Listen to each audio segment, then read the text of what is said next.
ଜୀବନର ପଥଗୁଡ଼ିକ କେତେବେଳେ ଆମକୁ ଏପରି ବିପଦପୂର୍ଣ୍ଣ ମୋଡ଼କୁ ନେଇଯାଏ ଯେଉଁଠାରେ କଳ୍ପନା ଏବଂ ବାସ୍ତବତାର ସୀମା ଝାପ୍ସା ହୋଇଯାଏ। ଏହି କାହାଣୀଟି ଏପରି ଏକ ଝିଅ ବିଷୟରେ ଯାହାର ଇଚ୍ଛା ସତ୍ତ୍ୱେ ଏକ ପଶୁ ସହିତ ଏପରି କିଛି କରିବାକୁ ପଡ଼ିଲା ଯାହା ସେ କରିବାକୁ ଚାହୁଁନଥିଲା। ସେ ତାଙ୍କ ଜୀବନର ସବୁଠାରୁ ବିପଦପୂର୍ଣ୍ଣ ସମୟର ସମ୍ମୁଖୀନ ହୋଇଥିଲେ। ସେହି ଝିଅଟିର ନାମ ଥିଲା ପାୟଲ। ପାୟଲ ଜଣେ ବନ୍ୟପ୍ରାଣୀ ଫଟୋଗ୍ରାଫର ଥିଲେ ଯିଏ ଜଙ୍ଗଲର ରହସ୍ୟମୟ ଦୁନିଆରେ ହଜିଯିବାକୁ ଭଲ ପାଉଥିଲେ। ସେ ଜଙ୍ଗଲର ପ୍ରତ୍ୟେକ ଜିନିଷକୁ ବହୁତ ସତର୍କତାର ସହିତ ନିରୀକ୍ଷଣ କରୁଥିଲେ ଏବଂ ସେହି ଜିନିଷଗୁଡ଼ିକ ଉପରେ ଗବେଷଣା କରୁଥିଲେ।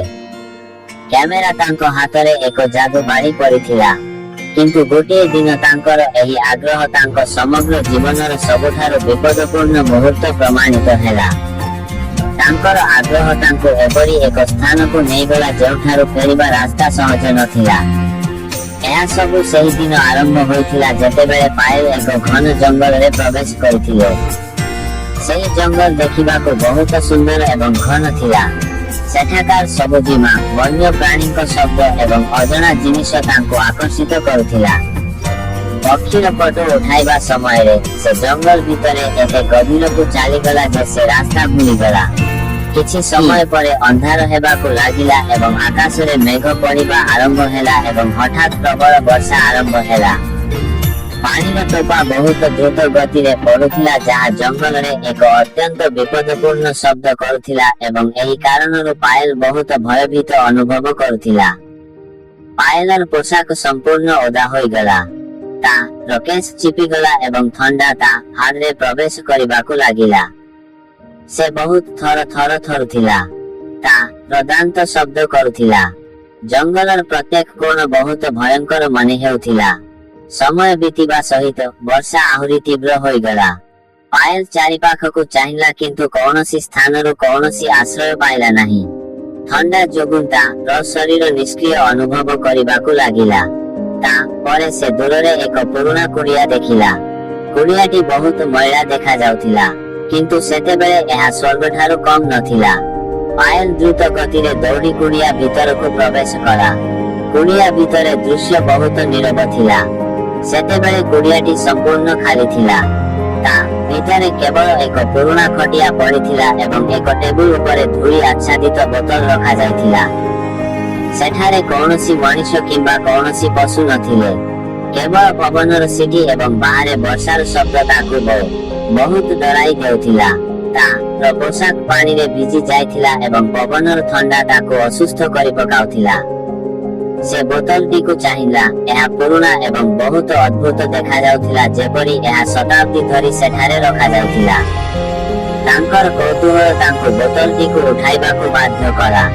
ବୋତଲକୁ ଛୁଇଁବା ମାତ୍ରେ ବୋତଲଟି ଚମକିବାକୁ ଲାଗିଲା। ପାୟଲ ଭାବିଲେ ଯେ ହୁଏତ ଏହା କୌଣସି ମୂଲ୍ୟବାନ ଜିନିଷ ଯାହାକୁ କେହି ସେଠାରେ ରଖିବା ପରେ ଭୁଲି ଯାଇଛି। ସେ ବୋତଲଟିକୁ ଟିକେ ସଫା କଲେ। ଏହାପରେ ସେ ଏହାକୁ ଘଷିବା ଆରମ୍ଭ କଲେ। ସେ ବୋତଲକୁ ଘଷିବା ମାତ୍ରେ ହଠାତ୍ ବୋତଲରୁ ଧୂଆଁ ବାହାରିଲା। ସେ ବୋତଲଟିକୁ ପୁଣି ଟେବୁଲ ଉପରେ ରଖିଲା। ବୋତଲ ଭିତରୁ ନିରନ୍ତର ଧୂଆଁ ବାହାରିବାକୁ ଲାଗିଲା। ଧୂଆଁ ଏକ ଅଦ୍ଭୁତ ଆକାର ନେଇ ଏକ ବିଶାଳ ଆକୃତିରେ ପରିଣତ ହେଲା। ଏହା ଏକ ଜିନ୍ ଥିଲା। ସେ ବହୁତ ଉଚ୍ଚ ଶକ୍ତିଶାଳୀ ଥିଲା। ତାର ଆଖି ଚମକୁଥିଲା ଏବଂ ତାର ସ୍ୱର ବହୁତ ଭୟଙ୍କର ଥିଲା। ପାୟଲ ତାକୁ ଦେଖିବା ପରେ ଭୟରେ ପଛକୁ ହଟିଗଲା। ସେ ଭାବିଲା ଯେ ଏହା କୌଣସି ଜଙ୍ଗଲୀ ଆତ୍ମା କିମ୍ବା ଭୂତ। ପାୟଲ ବହୁତ ଚିତ୍କାର କରିବାକୁ ଲାଗିଲା। ତାର ଚିତ୍କାର ସାରା ଜଙ୍ଗଲରେ ପ୍ରତିଧ୍ୱନିତ ହେଲା। କିନ୍ତୁ ଜିନ୍ ଧୀରେ ତାର ହାତ ଧରି ତାକୁ ଶାନ୍ତ କଲା। ସେ ନିଜକୁ ଏକ ବହୁତ ଭଲ ଜିନ୍ ଭାବରେ ପରିଚୟ ଦେଲା। ସେ କହିଲା ଯେ ସେ ଶତାବ୍ଦୀ ଧରି ଏକ ବୋତଲରେ ବନ୍ଦୀ ଥିଲା। ସେ ଯେକୌଣସି ବ୍ୟକ୍ତିଙ୍କ ଦୁଇଟି ଇଚ୍ଛା ପୂରଣ କରିପାରିବ, କିନ୍ତୁ ତାଙ୍କୁ ତୃତୀୟ ଇଚ୍ଛା ନିଜେ ପୂରଣ କରିବାକୁ ପଡ଼ିଲା। ଯଦି ତାଙ୍କ ଇଚ୍ଛା ପୂରଣ ନ ହୁଏ ତେବେ ବ୍ୟକ୍ତିଙ୍କୁ ନିଜ ଜୀବନ ହରାଇବାକୁ ପଡ଼ିବ। ଏହା ଏକ ଚୁକ୍ତି ଥିଲା, ଇଚ୍ଛା ବଦଳରେ ମୂଲ୍ୟ। ପାୟଲ ଏହା ଶୁଣି ଆଶ୍ଚର୍ଯ୍ୟ ହୋଇଗଲେ।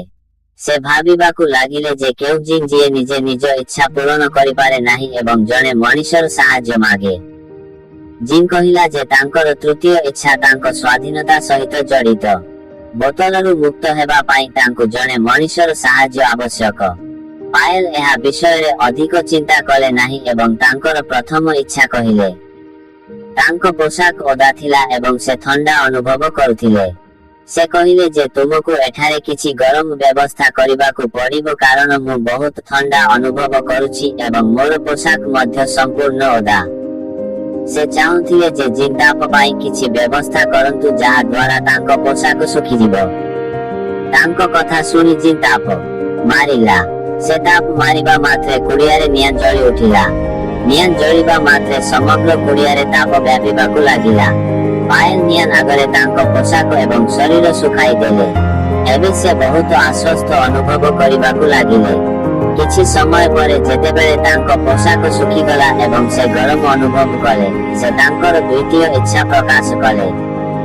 ଏବେ ସେ ତାଙ୍କ ମାଙ୍କୁ ଭେଟିବାକୁ ଚାହୁଁଥିଲେ ଯିଏ 10 ବର୍ଷ ପୂର୍ବେ ମୃତ୍ୟୁବରଣ କରିଥିଲେ। ସେ କହିଲେ, ମୁଁ ମୋ ମାଙ୍କୁ ସବୁଠାରୁ ଅଧିକ ଭଲ ପାଏ। ତାଙ୍କ ମୃତ୍ୟୁ ପରେ ବହୁତ ଦିନ ହୋଇଗଲା। ମୁଁ ତାଙ୍କୁ ଥରେ ଭେଟିବାକୁ ଚାହୁଁଛି। ଜିନ୍ ପୁଣି ତାଳି ମାରିଲା। ସେ ତାଳି ମାରିବା ମାତ୍ରେ ପାୟଲଙ୍କ ମା ତାଙ୍କ ସାମ୍ନାରେ ଉପସ୍ଥିତ ହେଲେ। ତାଙ୍କ ମାଙ୍କୁ ଦେଖିବା ମାତ୍ରେ ପାୟଲଙ୍କ ଆଖି ଭରିଗଲା। ସେ ଆନନ୍ଦରେ କାନ୍ଦିବାକୁ ଲାଗିଲେ। ଦୁହେଁ ପରସ୍ପରକୁ କୁଣ୍ଢେଇ ପକାଇଲେ। ପାୟଲ ତାଙ୍କ ମାଙ୍କୁ କହିଲେ ଯେ ଏହା ଅଙ୍କ ଶକ୍ତିର ଆଶ୍ଚର୍ଯ୍ୟ। ସେମାନେ ପୁରୁଣା ସ୍ମୃତିକୁ ତାଜା କଲେ। ଦୁହେଁ ବହୁତ ସମୟ ପର୍ଯ୍ୟନ୍ତ ପରସ୍ପର ସହିତ ହସରେ କଥାବାର୍ତ୍ତା କରି ଚାଲିଲେ।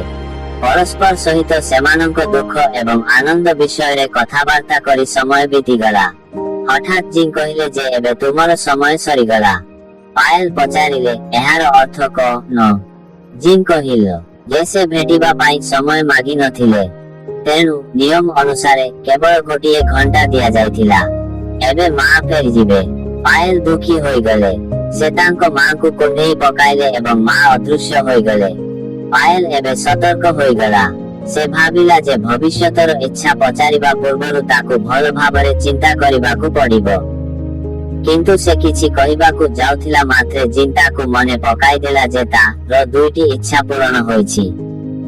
ଏବେ ତାର ଇଚ୍ଛା ପୂରଣ କରିବାର ପାଳି ଥିଲା। ପାୟଲ କହିଲା, ନ କରିବି କୁହ। ଜିନ୍